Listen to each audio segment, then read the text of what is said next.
अस्सलाम वालेकुम नाज़रीन, आप देख रहे हैं वॉइस ऑफ साउथ एशिया का टी टाइम और मैं हूं आपकी मेज़बान शहला महमूद। और हमारे इस टी टाइम की ख़ास बात यह है कि हम जो है वो हमारे जो मेहमान होते हैं वो भी बहुत ख़ास होते हैं। वो ख़ास इसलिए होते हैं कि उन्होंने अपनी अपनी जो फ़न की जहत है, जो फ़नून लतीफ़ा की मुख्तलिफ जहत होती है, उसमें अपना एक अलग नुमाया मकाम बनाया होता है और अपने काम की बदौलत जो है वो पाकिस्तान का नाम जो है वो सिर्फ यहाँ नहीं पूरी दुनिया में एक अलग तरीके से जो है वो उसको पोर्ट्रेट किया होता है। तो जनाब, आज की जो हमारी सेलिब्रिटी है हमारे साथ, जिनसे मैं आपकी मुलाकात करवाने जा रही हूँ, उनकी फ़न के लिए दी जाने वाली गरा कदर जो खिदमात है उनका एतराफ़ हम और आप तो करते ही हैं, लेकिन उसके साथ साथ ये एतराफ़ जो है गवर्नमेंट ऑफ पाकिस्तान ने भी किया है और उनको प्राइड ऑफ परफॉर्मेंस से भी नवाजा है। तो जनाब, आज हमारे साथ मौजूद हैं खालिद अनम साहब। कैसे हैं खालिद साहब? मैं बिल्कुल ठीक हूँ, thank you Shaila for this lovely introduction.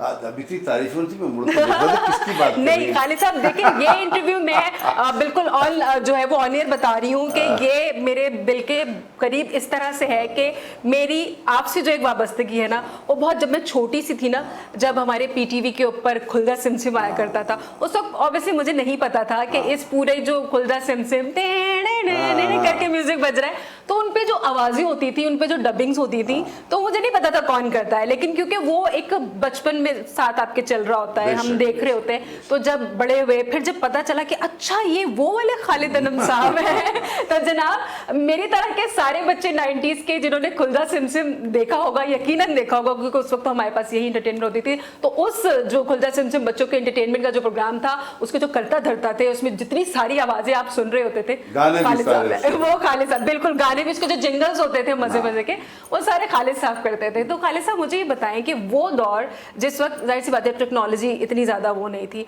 और इतनी सारी आवाज़ें, डबिंग का तो अब हमारे यहाँ रिवाज आया है, तो किस तरह मैनेज करते थे आप? हमने खुद स्टार्ट किया था, ये प्रोजेक्ट आया था उस ज़माने में। सफ़ी कुरैशी फाउंडेशन एक होती है जो एप्पल कंप्यूटर्स के ओनर्स हैं अमेरिका में, उन्होंने यहाँ पाकिस्तान से कहा कि वो एजुकेशन के लिए कुछ करना चाहते हैं, एंड देन उन्होंने टेंडर्स फ्लोट किए और मुख्तलिफ कंपनीज़ को ये प्रोजेक्ट्स दिए गए। तो जिसमें फ़ारूक कैसर अल्लाह बख्शे बहुत बेहतरीन आदमी थे, उनको भी मिला, पीरजादा के पास भी गया और 2-4 लोगों ने किया, बिड किया। और उसमें यह था कि एक डमी टेप थी, उसको आप डब करके दें। मुझे हमारे इंडस टीवी के जो ओनर और प्राइवेट प्रोडक्शन के बानियान पाकिस्तान उनमें शामिल हैं, नाम उनका गज़नफ़र, वो हमारे दोस्त भी हैं। उन्होंने कहा कि यार तुम आओ ज़रा ये देखो कैसे करेंगे हम। उन्होंने कहा ये कैसे हम उतार, मैंने कहा अच्छा ठीक है। वो हमने दिमाग लगाया, तो हमने 2 VCRs रखे, हमने कहा इसे चलाओ, ऑडियो मेरे कान में दो, इस पर दूसरी टेप डालो और टेप करते रहो राइट ट्रैक। तो वो बगैर एक हमें सेगमेंट देना था, उसमें आई थिंक 1.5-2 मिनट का सेगमेंट था, जिसको अब एज अ पिच करना था हमने, पायलट प्रोजेक्ट कि पिच हम करेंगे कि। तो मैंने उसमें वो था कर्मिट द फ्रॉग वाला था, जिसको करमू द डड्डू बाद में नाम दिया गया, और उसमें गाना था। तो वो मैंने वो करके उसी वक्त बैठे बैठे 1.5-2 घंटे में वो करके को दे दिया, चला गया। तो 10-15 दिन बाद उसका फ़ोन आया कि हमें मिल गया है, अच्छा एज ईजी एज दैट। खैर देन वो बड़ा बना, फिर देन टीम मेंबर्स आए। I was very lucky to have work with Shoaib Hashmi साहब, अल्लाह सेहत दे उनको। और फिर हमने टीम पुटअप की, उसमें काजी वाजिद को भी बुलाया और सारा म्यूजिक उसका करना और गानों के बोल लिखने वो मेरे से में आई सारी अच्छा, बात। तो जो गाने उसमें जिंगल से वो लिखते भी आप? जी, वो लिखना मुझे ही पड़ता था ना, क्योंकि वो अंग्रेजी में था, उसका तर्जुमा यानी माने वही रहे, माने ख़राब ना हो, तो वो करके वो भी किया। That is how it happened. माशाल्लाह वी डिड 106 एपिसोड्स। उस ज़माने के, आज के ज़माने के बड़े बड़े जो फनकार डायरेक्टर्स हैं उनमें वो कौन था उसमें? एहसन रहीम जो बहुत बड़े हमारे डायरेक्टर हैं, जो वंडरफुल, जिन्होंने तीफा इन ट्रबल फिल्म भी बनाई है और बड़ा कुछ उन्होंने काम किया। एहसन वाज देयर, ख्वाजा साईं बने हुए थे, वो नजफ बिलग्रामी उसमें थे, गिनबूत खान बने हुए थे, आमना खान उसमें जोई, लिटिल जोई बनी हुई थी। तो these guys are all working with me. Annu और बबलू का भी एक कैरेक्टर हाँ, अन्नू बबलू में मैं कर रहा था। अच्छा, वो दोनों वॉइसेस आप ही करते थे? नहीं, मैं उसमें से अन्नू की करता था, जो मोटी वाली हैवी आवाज़ थी ना, गोल मटोल जो था, तो वो उसकी मैं किया करता था। तो दूसरी वाली नजफ करता था। कर्मिट द फ्रॉग मैं करता था, करमू द डड्डू। तो ये काफी सारी आवाजें। अच्छा, तो उसमें डिफरेंट वॉइसेस होती थी, तो वो अब स्टार्टिंग से ही आपको शौक था कि जाहिर सी बात है एक बंदा कितनी आवाजें निकाल सकता है? गज़नफ़र के साथ मैंने पहले जो पाकिस्तान टेलीविज़न की तारीख का पहला प्राइवेट प्रोड्यूस्ड प्रोग्राम था वो मैंने और गज़नफ़र ने किया था। उस ज़माने में ज़िया-उल हक़ साहब का ज़माना था, तो वो हमको 10-15 मिनट हमें पीटीवी पे हमें मिल गए थे वीक के। तो उसमें होता ये था, मैं उस ज़माने में एडवर्टाइजिंग कंपनी में काम करता था, तो गज़नफ़र मेरे पास आ जाता था लंच ब्रेक में, और उस 1 घंटा जो 1 से 2 होता था, हम चले जाते थे। वो कहता मैं तुझे खाना खिला दूँगा। मेरा दफ्तर आलियांस जो अभी है, उसी में रफ़ी पीर थिएटर हुआ करता था।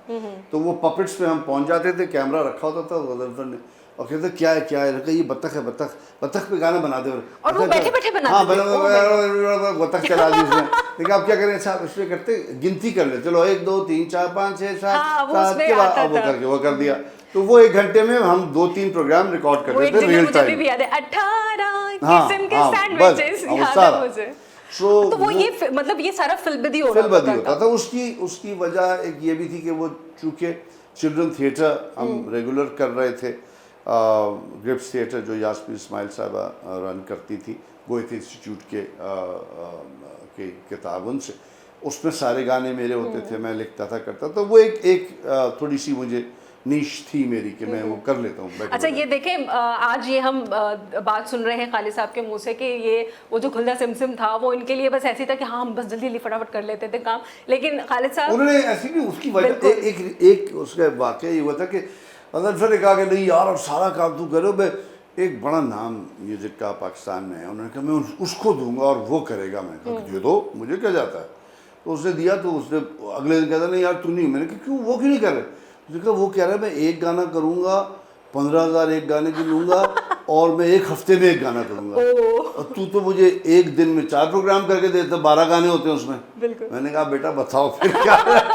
लेकिन खालिद साहब मैं यहाँ ये बताऊँ आपको कि आपके तो वो सिर्फ 15 मिनट होते थे कि हमें देखने को मिलता था, लेकिन उस 15 मिनट के लिए मैं तो बहुत वेट करती थी, क्योंकि मैं तो रेगुलर वो जो बच्चा होता है ना आपका कि 4 बजे के वक्त आता था, तो जी मैं दोपहर में ही आकर टीवी लगा के बैठ जाना कि भी खुल्दा सिमसिम बहुत एक दुखती रग आपने छेड़ी के देखें। पहले एक चैनल था वो सबका ख्याल रखता था बच्चों का, अब इतने सारे चैनल है, बच्चों का प्रोग्राम कोई नहीं करता। नहीं है, बहुत कम है। अफसोस की बात है कि ना बच्चों का ख्याल रखा जा रहा है, ना म्यूज़िक का कोई चैनल पे कहीं म्यूज़िक का सेगमेंट नहीं है। पाकिस्तान टेलीविज़न पे मैं एज अ सिंगर आया था, मुझे थिएटर से सायरा काज़मी टीवी पे लाई थी कि तुमने जो अपना थिएटर का एक गाना लिखा है वो तुम टीवी पे आके गा दो। तो मैं और टीना सानी हमारी पहली दफ़ा वहाँ टीवी का हमारा शो हुआ था, और जो गाना मैंने लिखा था वो फौजियों ने सेंसर कर दिया था कि आपने हमारे खिलाफ लिखा। मैंने कहा नहीं बिल्कुल आपके खिलाफ नहीं लिखा मैंने, मेरे थिएटर का गाना है, बाकी गाने चल गए थे। बट ये कि इट्स एन आयरनी कि इतना कुछ होने के बावजूद क्वालिटी, यानी जो पॉपुलेशन का जो सबसे इम्पोर्टेंट मैं समझता हूँ हिस्सा है वो बच्चे और यूथ है। बिल्कुल। अब मेरे बच्चे मुझे कहते हैं ना कि बाबा आप कितने खुशकिस्मत थे जब आप बड़े होते, प्रोग्राम्स भी हो रहे थे, हमारे शोज होते थे, हम यूनिवर्सिटी में थे तो हर हफ्ते कहीं ना कहीं गाना गा रहे होते थे, हमें पॉकेट मनी दबा के मिल जाती थी। और अब कहीं भी नहीं, वो बेचारे बैठे हुए, वेरी टैलेंटेड बॉयज, बहुत टैलेंट है, लेकिन वो उसकी वो नहीं है, कहाँ जाएंगे। यही वाली बात कि ये वो लोग क्या, हालांकि अब पुराने दौर की निस्बत चैनल्स बहुत सारे हैं, लेकिन और चैनल्स के अलावा प्रायोरिटी नहीं अब तो डिजिटल प्लेटफॉर्म्स इतने आ गए हैं कि आप एक गाना बनाएं और जी आप नहीं, हर चैनल में आप यार 15 मिनट एक बच्चों के प्रोग्राम नहीं कर सकते, 20 मिनट। जबकि मैंने चैनल प्राइवेट चैनल पे भी किया है, इंडस छोटू 3.5 साल चलाया, सक्सेसफुली चलाया, इट मेड मनी, और it was a live 5 days a week live 3 hours daily वो होता था।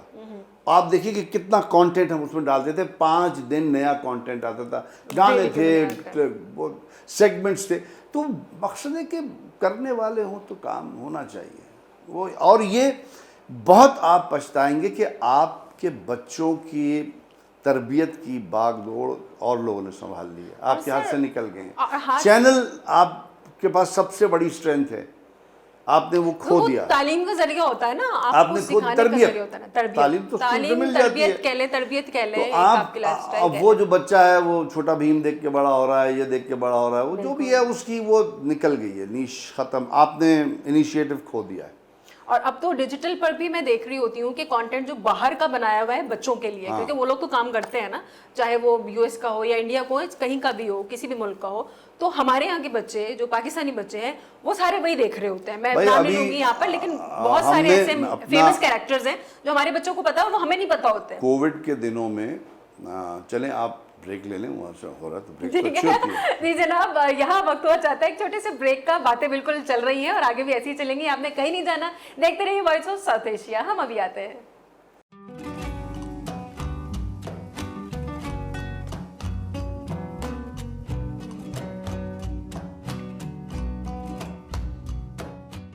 वेलकम बैक जनाब, आप देख रहे हैं वॉइस ऑफ साउथ एशिया और वॉइस ऑफ साउथ एशिया में आज हमारे गेस्ट हैं खालिद अनम साहब। और खालिद साहब, हम ब्रेक पर जाने से पहले बात कर रहे थे बच्चों की तालीम और तरबियत के हवाले से कि जिस तरह से खुलजा चमचम एक एंटरटेनमेंट तो थी बच्चों की, लेकिन उस एंटरटेनमेंट में कुछ ना कुछ सिखाया जाता था, गिनती सिखाते थे, उसमें आप अलिफ बे सिखाते थे।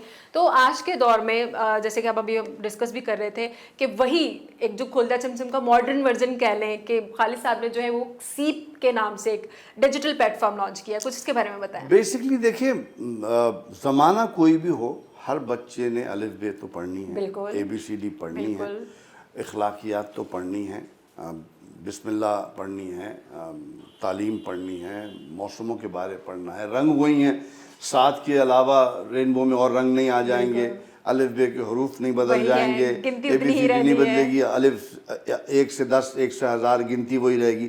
तो हर दौर में अब आप कर लें कि हर 30 सेकंड में एक बच्चा पैदा हो रहा है पाकिस्तान में, तो वो आप सोच लें उन सेकंडों को, उस पर से अगर उसकी मोर्टेलिटी रेट पे आप 50% भी लगाएं तो आप कितने 100 बच्चे एक दिन में पैदा हो रहे हैं और कितने 100 बच्चों को वो तालीम चाहिए होगी, और स्कूलों का हाल आपके सामने है। अब ये जो स्मार्टफोन है या टेलीविज़न है या मीडिया है, ये हर आदमी के पास, मैंने देखा है, खाने को नहीं होता लेकिन वो उसका फ़ोन ज़रूर होता है। बिल्कुल होता है। वो ये गिला ज़रूर करता है कि खाना नहीं है, नौकरी नहीं है, लेकिन वो मोबाइल लेके बैठा होता है और कुछ ना कुछ देख रहा होता है। कुछ होता है, ऐसे है ही ना? है, बिल्कुल ऐसे तो ही है। ये इस इतनी बड़ी एडवांटेज से आप अगर फ़ायदा ना उठाएं तो तुफ है ना फिर आप पे। तो ये 2 साल पहले की बात है जब कोविड बहुत फैल चुका था और लॉकडाउन पे था पूरी दुनिया, पाकिस्तान समेत। सो हमारी बेगम जो हमारी बैकबोन है, उन्होंने कहा कि भाई ये आपके पास इतने गाने पड़े हैं, कुछ 3-4 हज़ार गाने मैं बना चुका हूँ बच्चों के ऑलरेडी, और बदस्तूर बनते रहते हैं, तो क्यों ना हम ये करें। तो इन्होंने कोई बच्चा ढूंढा, उन्होंने कहा ये गाना है, तुम उसको क्या क्या करना है। मैंने कहा मैं इसको ब्रीफ करता हूँ, इसे 2D एनिमेशन करवाओ। सही। तो वो करवाया, फिर मैंने कुछ गाने बना के हमने उसको लॉन्च किया, इन्हें यूट्यूब पे लॉन्च किया, और I am very thankful to the channels. उन्होंने फ़ौरन देखा, उन्होंने कहा अच्छा, और उन्होंने अपने चैनल से बुलाया, मैंने उसके बारे में बात की, फिर लोग देखना शुरू हो गए, उसके started talking about it. Pakistan television ने उस ज़माने में, अभी भी चलता है वो टेली स्कूल टाइप, उन्होंने कहा आपके हम उधर डाल दें। मैंने कहा डालें ज़रूर, लेकिन मुफ्ते में ना डालें। आपकी मेहनत है। हाँ, मेहनत है, और कोई चीज़ मुफ्त होनी नहीं चाहिए, वो हम दे देंगे मुफ्त का ना। आप बड़ा इदारा हैं, उसकी एक प्राइसिंग करें और यू नो लेट्स वर्क, काम करना चाहिए। तो एनीवेज, तो वो हमने किया, ग्रेजुअली होता उसकी रिस्पांस बहुत अच्छी हुई। यानी आप सोचते हैं अलिफ बे का जो मेरा गाना है वो 3.5-4 लाख के करीब उस पर व्यूअरशिप है। तो आता है याद मुझको गुजरा हुआ ज़माना, वो टहनी पे थी किसी शजर की तरह, मेरे अब्बा ने मुझे पढ़ाया था। तो वो वही कह रहा हूँ ना। और वो हो गया, फिर पहाड़ और गुलेरी हमने पढ़ा हुआ है, पहाड़ गुलेरिया, ठीक है ना। अब टोट बटोट, एक था लड़का टोट बटोट, बाप था उसका मीर सलोट, खाता था बादाम अखरोट। अब वो चीज़ें, उस रब का शुक्र अदा कर भाई जिसने हमारी गाय बनाई, मौलवी इस्माइल मीर थी। तो ये जब फैसला तय है, ये बात तय है कि पाकिस्तान की कौमी ज़ुबान उर्दू है।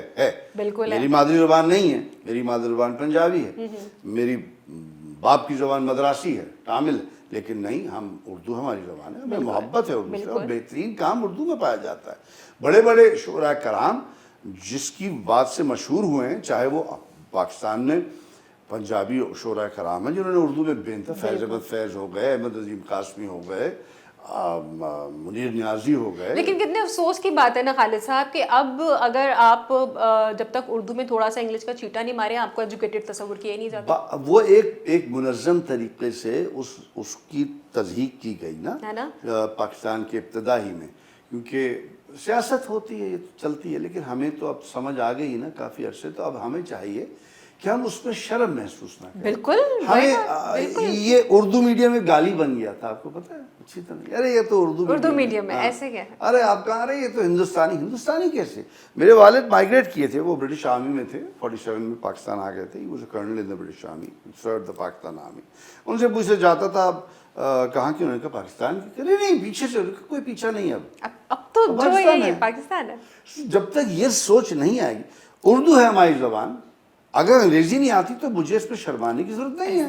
मेरी माँ अंग्रेज नहीं थी भाई, बाप अंग्रेज नहीं था, हमारी तो मदर टंग ही नहीं है ना, है ही नहीं हमारी। तो जब आपके कायदे आजम ने कह दिया पाकिस्तान की जबान उर्दू है, खत्म हो गई बात, को सवाल ही नहीं करें आप। वो आपकी बात सही है कि एक मुनज़्ज़म तरीके से जो है तो वो जब उसको नीचा किया गया तो हमें ये, हम आप हैं, मैं हूँ, मीडिया है, वॉइस ऑफ साउथ एशिया है, उन सबको चाहिए कि भाई इस बात को बावर कराया जाए माँ बाप को कि अच्छा हुआ ये कि जब माँ बाप कॉम्प्लेक्स हुए तो उन्होंने वो कॉम्प्लेक्स बच्चों में डिलीवर कर दिया। बिल्कुल, वो तो अब मैं जब ये देखता हूँ मुझे हैरानगी होती है, माँ बाप अपने बच्चों से ऐसे बात करते हैं जैसे एक जमाने में अपने कुत्ते से किया करते हैं, come sit no you go आ, तो अभी क्या हो गया, आपकी जबान नहीं है। सही कह रहे हैं। सो जानवरों से भी आदमी पूरे पूरे जुमले, बच्चों को कम गो सिट अप डाउन ये करा रहे होते, तो एक बड़ी मायूब सी बात है। ज़हनी गुलामी तो कहते हैं वो उससे उनका कसूर नहीं है, बच्चों का कसूर बिल्कुल नहीं है। कहीं से ये चीज आई है जो वो समझते हैं, और वो बहुत तेजी से पनप रही है। हमें जो उन्हें अफसोस लगता है होता कि है वो इस नहीं, बात अगर का हम होता है। अंग्रेजी नहीं बोलेंगे नौकरी अच्छी नहीं मिलेगी, बिल्कुल। काम नहीं, शायद दुरुस्त भी हो, क्योंकि ऐसे माहौल बन चुका है ना। आप देखिए, मुझे अगर आपको मरूब करना है तो मैं जरूर अपनी अंग्रेजी झाड़ूंगा, ऐसे ही है, यही तो बात है। यस नो ओके जरूर लगाऊंगा। एक्चुअली बात यह है कि मैं आपसे कह रहा था कि दरअसल व्हेन आई वेंट देयर तो हुआ ये था, भाई क्या अच्छा उर्दू में इतनी दम है कि वो हर जबान का अल्फाज अपने अंदर ले लेता है। क्या है? मदर, मादर, माँ, फिदर, फादर, है ना, बिरादर, ब्रदर, ठीक है ना, खौहर, शौहर आता था। तो ये सारी जबान हमारी उर्दू में ये वुसअत है ना।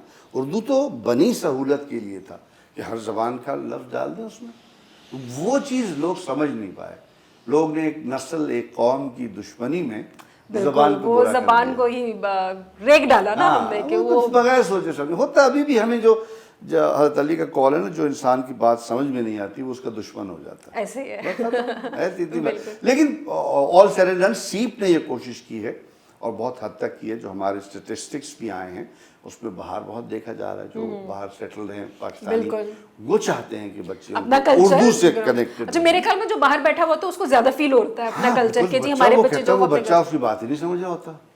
और अपनी जबान तो बड़ी प्यारी चीज होती है, और उर्दू तो हमारी वैसी मीठी जुबान है। अरे हर चीज आप देखिए। और मैंने कहीं बड़ा पढ़ा और दुरुस्त पढ़ा कि जितनी उर्दू की खिदमत बड़े सगीर पाक व हिंद ने फिल्म इंडस्ट्री ने की है, किसने नहीं की। यानी आप देखिए लता मंगेशकर एक महाराष्ट्र ने जो खून खराब है ऐसे बोलती है, लेकिन गाने में खून खराब बोलेंगे नहीं, बिल्कुल ऐसे वो तलफ्फुज गलत नहीं होता। गाने उठा के देख ले, तलफ्फुज उर्दू का होता है, उर्दू का होता है तलफ्फुज। और ये बात मैं एक बार पहले भी कहीं कर चुकी हूँ कि आप भारत के, इंडिया के जितने भी गाने देख लें, गाने उर्दू में होते हैं, गाने हिंदी में नहीं होते। नहीं, उनकी फिल्म हिंदी होती है। एक वो लता मंगेशकर की वो है बायोग्राफी, राजू भारतन साहब ने लिखी, उसमें लिखा जब लता को पहली दफा दिलीप कुमार रेनिंग किंग थे, मिलाया दिलीप साहब से कि भाई, तो दिलीप साहब हम हंसे, करे ये महाराष्ट्रन लड़की उर्दू गाने कैसे गाएगी। तो तलफ्फुज़ तो लता ने 6 महीने उर्दू सीखी थी, डेडिकेशन ही होती है। बिल्कुल, अब तो तलफ्फुज़ ठीक किया फिर गई गाने। बिल्कुल, और यही बात है कि यही डेडिकेशन अगर हमारे अंदर आ जाए तो क्या ही बात है कि हमारी जो उर्दू की जो मोहब्बत और जो इश्क पहले होता था, आजकल के दौर में भी मेरी तो दुआ है कि दोबारा से आ जाए, तो फिर क्या ही बात है। तो जनाब, बातें मजीद इसी तरह से चलती रहेंगी खालिद साहब के साथ, और यहाँ वक्त हो जाता है एक छोटे से ब्रेक का। आपने कहीं नहीं जाना, देखते रहिए वॉइस ऑफ साउथ एशिया।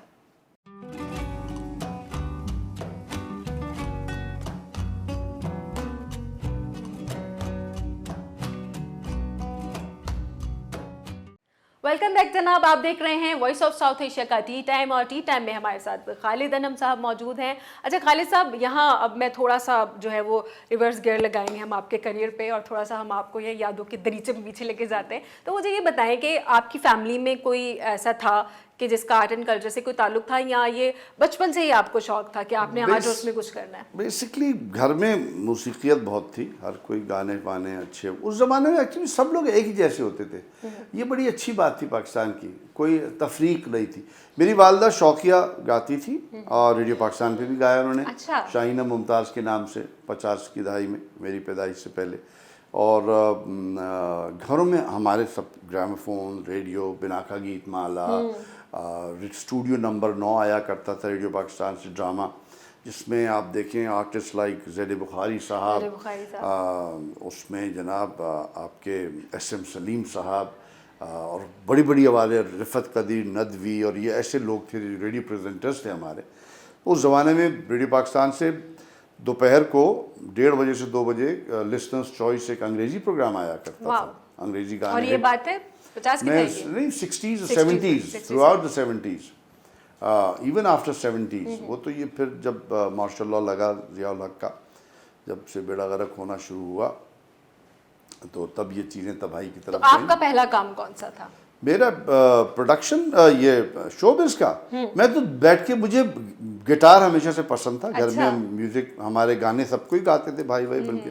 तो हमारे नेबर्स में गिटार बजाते थे लड़के, कुछ जैसे हमारे बच्चों के बैंड हैं उनके हुआ करते थे, तो वो मैं उनको देख देख के खुद में सीखता था। अच्छा, खुद ही सीख लिया? वाह।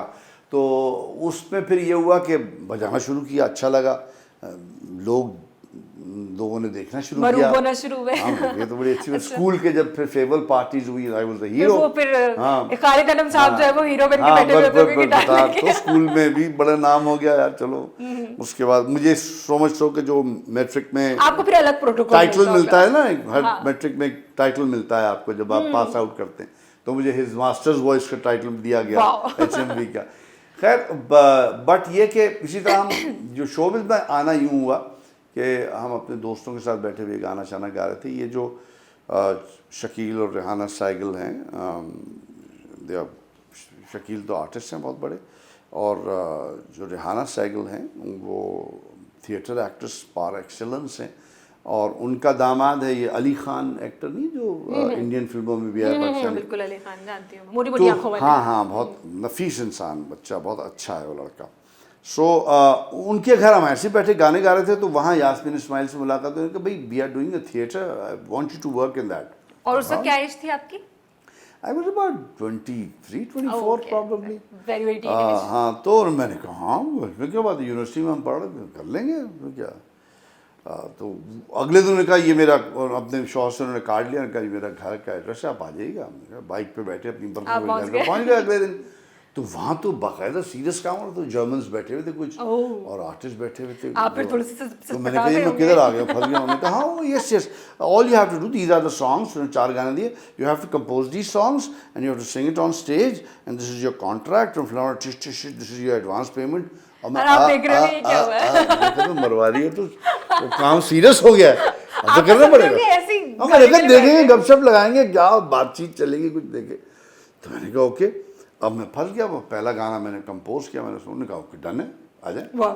सो मेरा जो पहला था वो ये था कि स्टेज पे आके, अच्छा उससे पहले मैं स्टेज पे, जैसे मैंने कहा उस ज़माने में स्टेज शोज़ बहुत हुआ करते थे, वैरायटी शोज़, हर वीकेंड पे एक शो कहीं ना कहीं। वो सिनेमाज नए नए बंद हुए थे, तो ये रेक्स ऑडिटोरियम, फलाना ऑडिटोरियम, जिसमें बुशरा अंसारी भी शो करती थी, उसमें शफ़ी मोहम्मद शाह भी शो करते थे, तहमीना के हमारी बेगम के वालिदैन भी शो करते थे। बहुत ज़बरदस्त इनके शोज़ होते थे, और बहुत यानी जिसे कहते हैं ना कि हाई लेवल के, यानी जो आर्टिस्ट के कॉस्ट्यूम्स अलग डिज़ाइन होते थे, या तो TJs करता था या पीटर पैन करता था, पीछे जो कोरस के लोग होते थे, बैंड वालों के अलग कॉस्ट्यूम्स होते थे, रिहर्सल्स होती थी, यानी पूरा प्रेजेंटेशन। सो वो हमने किया, कर चुके थे, लेकिन ये इस तरह का तजुर्बा नहीं है कि खुद बनाना पड़ेगा और करना। तो but that was my first experience. And उस ड्रामे में आमिर हातमी, अल्लाह बख्शे, ज़बरदस्त हमारे मॉडल थे, डेथ हो गई उनकी, वो हीरो थे। मारिया हुसैन थी, फ़ायज़ा शेख थी, फ़ायज़ा काजी थी, सजीरुद्दीन थे। तो मेरा उसमें सिर्फ एक गिटारिस्ट का रोल था कि मैं आता हूँ और मुझे उन्होंने अजीब सा रेड सा जोड़ा वो पहना दिया था, ट्रैक सूट टाइप का पूरा, और मेरे गाल भी लाल किए थे। वो थिएटर जर्मन प्लेस थे, उसको कोई अंग्रेजी, character आपका बनाया हुआ होगा तो ना वो कोई। मगनॉक किड्स के नाम से, तो आई डिड दैट। और मैंने उस वक्त सोचा, जब मैं कर रहा था तो बुरी तरफ कोई देख ही नहीं रहा था। वो हीरो को सब देखेंगे, मतलब गाने देख रहे थे बट जब, लेकिन सब वो हीरो से ऑटोग्राफ। तो मैंने कहा ना कभी कोई ऐसा मेरा भी दिन आ जाएगा, कोई मुझे ऑटोग्राफ ले लेगा। हाँ, एक होती है ना अंदर से तो मैंने आवाज़ ऐसे ही लगती है। सोचा मैंने, बट अल्लाह का करम, but that is how it started. Then उसके बाद मगनॉक इज अंग्रेजी ड्रामा था, उसके बाद उन्होंने सोचा कि नहीं उर्दू में करना चाहिए, तो reach out to further masses more. के पास और तो हाँ, उसमें उर्दू में जाएगा। फिर वो इमरान असलम को लेके आए एज अ राइटर, यास्मीन नाम, जो जियो के प्रेसिडेंट हैं अभी, मार्वलस राइटर, ग्रेट राइटर। उन्होंने उर्दू अडेप्टेशन की, वो गाने सारे फिर उर्दू मुझे लिखने पड़े। अच्छा। उन्होंने कहा भाई ये कर, और एक रोल भी है। वो पहला हमारा ड्रामा था छोटी मोटी टोटा और SM हामिद, सो वो हमने किया, बस वहाँ से चल वहाँ फिर सेकंड एक और प्ले हुआ उस दूसरे साल के प्ले में, यानी 82 में प्ले हुआ, 83 में। तब सायरा काज़मी ने हमें देखा, कहा कि ये गाना you have to come and sing on TV for me. वो यंग तरंग एक प्रोग्राम आता था, डाउ कह देंगे क्या है। उस वक्त तो आप काफी पॉलिश हो चुके हो। हाँ, लेकिन ये कि बस गाते थे, गा लिया, अपना ही गाना था। जावेद अल्लाह दित्ता ने म्यूज़िक की थी, क्योंकि मैं जानता था जावेद अल्लाह दित्ता को, जावेद भाई के छोटे भाई जो थे मेरे साथ यूनिवर्सिटी में थे, इशरत अल्लाह दित्ता। सो आई न्यू देम, म्यूज़िक का पता था मुझे, जानता था मैं म्यूज़िक को, गिटार अच्छा, घर से बजाता था। कभी ऐसी कोई रिस्ट्रिक्शन नहीं हुई थी, रिस्ट्रिक्शन के जी नहीं, इसको as profession कभी नहीं, लेना? कभी नहीं। वो हाँ, जब मैं पहली दफ़ा मेरा अखबार में जब मैं बन गया एक्टर और सिंगर और फलाना, और वो एक स्टार न्यूज़पेपर होता था डॉन ग्रुप का, उसमें छप गया और आ गया सारा। तो मेरे भाई का, वो दुबई में होते थे, लेटर एक आया, जो बड़े ही करते हैं, लेकिन अल्लाह बख्शे। तुम्हें देखा हमने इसमें। नहीं, उन्होंने कहा कि ये अपने family name and all this, and this is not a regular job, and what will you do okay, your अच्छा, फ्यूचर। उसमें क्रिटिक वे में हाँ, उन्होंने कहा। क्रिटिक है भाई, ये तो मुझे ये लगा तो शायद वो नहीं खुश वो हुए। खुश तो फिर अब तो बाद में तो वो तो खुशी बाद हुई। में हुए होंगे, मतलब उस वक्त उस उनको वक्त तो लगा था कि- भी नहीं ना, उस वक्त ना पैसे थे इसमें ना कुछ था। यही वाली बात कि जी अगर आप इस वाली फील्ड में आ जाए हमें तो क्या, उसमें पैसा नहीं है। पूरे 4 एपिसोड्स चलती थी TV पे, उसके एक गाने के शायद 1000 रुपए मिलते थे, एक एपिसोड के 1500 रुपए, ऐसे कुछ 3-4 हज़ार रुपए हर का आर्टिस्ट मिलता की था। तरह आपको भी कहा गया कि भाई शौकिया कर लो, लेकिन नहीं, उस जमाने में कहा ना, अच्छा TV पे, हाँ काम क्या करते थे TV पे, काम क्या भाई, हाँ नहीं काम करते थे। I was in advertising agency, फिर मैं एक फार्मास्यूटिकल में रहा, मल्टीनेशनल। यही वाली बात ना कि काम क्या करते हैं, कि ये तो अच्छा चलो शौक की खातिर करते लेकिन होंगे अब ना। माशाल्लाह देखें इंडस्ट्री, इंडस्ट्री अब फ्लरिश तो कर लोग चलती उसी के ऊपर है। तो माशाल्लाह आपका इतना लंबा सफर रहा, और फिर सोचा था कभी कि आपको प्राइड ऑफ परफॉर्मेंस भी मिल सकता है? गवर्नमेंट ऑफ पाकिस्तान की तरफ नहीं, से 2018 में गालिब हाँ, दिया गया था। सोचा तो नहीं था, क्योंकि जब मेरी रिकमेंडेशन पहले गई थी 18 के बजाय, हमने 16 में गई थी, तो या 15 में गई थी। तो वहाँ से मुझे फ़ोन आया था कि आप तो इतने सियासतदानों को जानते हैं, आप एक सिफारिश लगवा दीजिए। मैंने कहा नहीं, हम सियासतदानों से नहीं लिखवाएंगे, नहीं तो फिर ये अगर तो आप फिर- इस वो तरीका यरीहोता है शायद ज़्यादातर। सिफारिश से फिर मजा नहीं आता फिर ना, मैंने तो कहा pride of नहीं, मैं नहीं, performance अगर देना होगा अल्लाह दे देगा।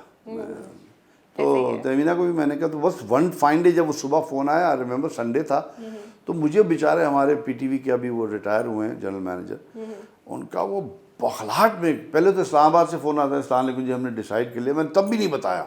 अच्छा, मैंने कहा लास्ट मिनट पे बदल हाँ, दें, क्योंकि क्योंकि मैंने ऐसा तो कहा सिफारिश तो जाता है। करवाई नहीं है मैंने। आप अभी भी तो कच्चे हाँ, थे कि मैंने यार कहा यार पता नहीं है, आखिर में जो वो क्योंकि खाने जब वाले ये थे, कोई रिकमेंडेशन ऐसा गई थी, मैं वाकया। तो तब तवक्को कर रहा था कि 2016 में मिल जाएगा। हाँ। मेरे रिकमेंडेशन चली गई, वो नहीं मिला। मैं दफ़ा करो, नहीं कौन सियासतदानों के मुँह। सो फिर उनका फ़ोन आया इस्लामाबाद से, जी मैं कैबिनेट डिवीज़न से बात कर रहा हूँ, और ऐसा ऐसा है, और आप बताइए आपका डोमिसाइल पंजाब का है कि इधर का है? जी सिंध का। मैं जी सिंध का है। अच्छा, और पता नहीं वो क्यों मुझे शायद हुलिये कहने लगे भट्ट साहब मैंने आपका करा दी। मैंने कहा भट्ट साहब कौन बात है? वो समझे को बेचारा अंडर सेक्रेटरी कोई था, वो समझे कि खालिद अनम भट्ट नाम है। बट होंगे, और अब माशाल्लाह आपकी फिजिक भी बटो हाँ, वाली है, मैं तो मैं भी शायद इसलिए- तो नहीं, तो हो सकता है हो इस वजह से सकता है दिया। इस वजह से कह रहे नहीं हो। नहीं नहीं, वो नहीं, पूरा वो एक बट आप प्रोसेस। इसलिए कह रहे होगे हाँ, ना कि तो मेरी वो खैर मैंने तहमीना को बताया नहीं उस वक्त, लेकिन जब मुझे वहाँ से अनाउंसमेंट हो गई और PTV से बहुत, तब वो GM का बेचारे का फ़ोन आया, क्योंकि रिकमेंडेशन PTV से गई थी, अच्छा, सही आर्टिस्टों की वहाँ से जाती है। सही। और वो इतना खुश हुआ। वो उस ज़माने में जब ये गई थी, वो प्रोग्राम मैनेजर था, जनरल मैनेजर, उसने कहा कि भाई ये वो मिल गया उन्हें। मैंने कहा हाँ हाँ, मुझे इस्लामाबाद से फ़ोन सुबह सुबह आ गया। तो फिर मैंने तहमीना सो रही थी, मैंने हल्का से उसको जगाया, मैंने कहा वो प्राइड ऑफ परफॉर्मेंस मिल गया। सो एक्साइटेड, अल्हम्दुलिल्लाह। आप डिजर्व भी करते Oh, थे। yes. आप No, I don't know. अरसे से बहुत सारी काम चीज़ें कर रहे हैं अल्लाह एक अरसे से। अल्लाह का करम बस है। वही बात है, बस, इज्जत देने वाली ज़ात अल्लाह बेशक, ताला की हाँ। होती है। अच्छा, आखिर में जो है, क्योंकि अब वक्त कम हुआ चला जा रहा है हमारे प्रोग्राम का, आखिर में कोई ऐसा पैगाम जो आप, जो यंग आर्टिस्ट आ रहे हैं या ये जो यंग म्यूजिशियंस आ रहे हैं, हमारे अच्छे बच्चे भी हैं उनमें बहुत सारे, तो उनको क्या पैगाम देना चाहेंगे इंडस्ट्री के लिए? देखिए, there is no time frame to success, नहीं, शॉर्टकट नहीं होता। अल्लाह पे भरोसा रखो, अपने काम पे भरोसा रखो, believe in your self first of all, और करते रहो चेंज। आज वाला काम नहीं चलेगा, कल वाला चल जाएगा। Keep on changing, keep on उस पर इनोवेशंस लाते रहें। ज़रूरी नहीं है कि मैंने ABCD पढ़ी थी वही हिट बस होगी, वही वही नहीं, बदल लो यार। आज ऐसे बैठे हो, कल ऐसे बैठ जाना, परसों ऐसे बैठ जाना, फिर यूँ कर लेना, फिर यूँ कर लेना। रोज़ एक आपको अपॉर्चुनिटी मिल रही है to bring about change for the better. आप लोग कहते हैं आप एक दफ़ा जीते हैं, मैं कहता हूँ आप हर रोज़ जीते हैं। रात को मर जाते हैं नींद में, सुबह उठते हैं, एक नया दिन मिलता है, कोई नई अपॉर्चुनिटी मिलती है। You die once, you live every day. ये क्या याद बात रखना। है जी, बिल्कुल बहुत ही खूबसूरत बात की आपने कि जी हम तो रोज ही जीते हैं और हर दिन एक नया दिन होता है, और अगर आप ख्वाब नहीं देखेंगे तो उनको पूरा कैसे करेंगे? हाँ, लेकिन मैं सिर्फ इस शेर पे अपनी बात ख़त्म करूँगा। इरशाद। मुनीर नियाज़ी साहब का एक शेर है, ख्वाब होते हैं देखने के लिए, इनमें जाकर मगर रहा ना करो। क्या बात है, रहना तो आपने हकीकत में। हकीकत में। जबरदस्त। और इसी खूबसूरत सी बात के साथ हम जो है वो अब प्रोग्राम का बाकायदा इख्तिताम करते हैं। बहुत शुक्रिया सर आपका, अपने कीमती वक्त में से हमें टाइम देने के लिए। और यहाँ वक्त हुआ चाहता है हमारे प्रोग्राम के एंड का। अगले हफ्ते इंशाल्लाह फिर आपसे मुलाकात होगी ऐसे ही किसी जगमगाते शोबिस के सितारे के साथ। तब तक आपने जो है अपना बहुत सारा ख्याल रखना है और देखते रहिए वॉइस ऑफ साउथ एशिया। मुझे दीजिए इजाजत, अल्लाह ने के बाद।